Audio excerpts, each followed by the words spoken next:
welcome to Inside Scoop. I'm Sumi Das, and joining me is senior writer for CNET, Josh Lowenson. Josh, thanks for being with us. Great to be here. Okay, so today is the day that a lot of people have been waiting for. It is September 18th, and iOS 7 has just dropped. It's here. It's here. It came out. You've got it on your phone. Yes, we do. All of us are installing it wildly with reckless abandon. Everybody is doing this in the office. I mean, it's really not a productive time right now. But has it been a smooth release thus far? It's really too early to tell. People are just installing it. There have been some early reports from people who can't actually download it. That's probably more due to Apple's servers than any sort of installation. Apple has actually one of the easiest jobs doing this compared to most hardware makers because they only have a limited amount of devices to kind of figure out before it goes out. Okay.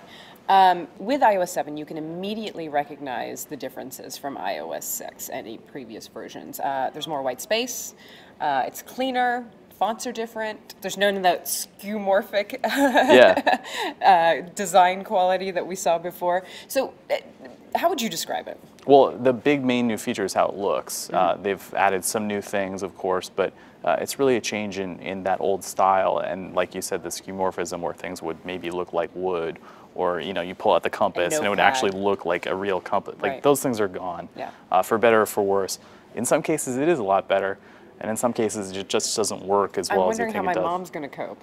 Yeah, there's some very confusing things, but for most people, when you open it up, everything is where it used to be. Everything still works like it used to for the most part.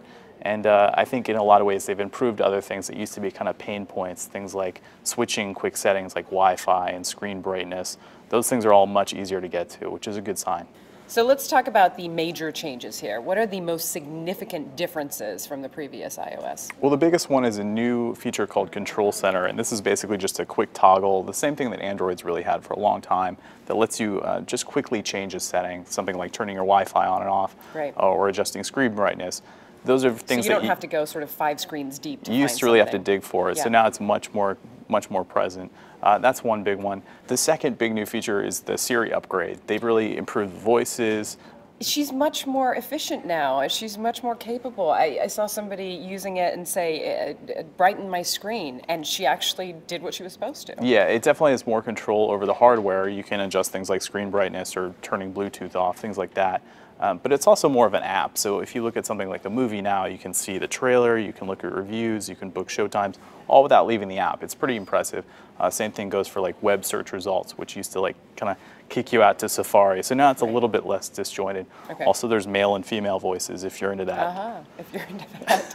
And then there's also iTunes Radio. Yeah, this is a feature that you have to have iTunes 7, but it's also rolling out to Apple TV and iTunes, and this is basically just Apple's streaming music service.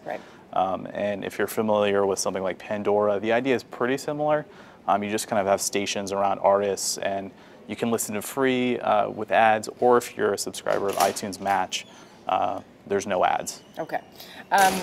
Finally, is there anybody out there who should not upgrade, who should hold off on saying yes to iOS 7? I think there's always people. My brother's one of them. He tends to use a lot of apps that are very kind of, maybe they don't get upgraded, or maybe they're very mission critical for him, and he found that they didn't really work as well. So for people like that, if you really use your phone all the time, maybe just wait to see if some of your apps that you're using right now are compatible before you jump in. So I actually do have one more question. Which devices is iOS 7 compatible with? Sure, it works with the iPhone 4 or later, with the iPad 2 or later, with the 5th generation iPad Touch.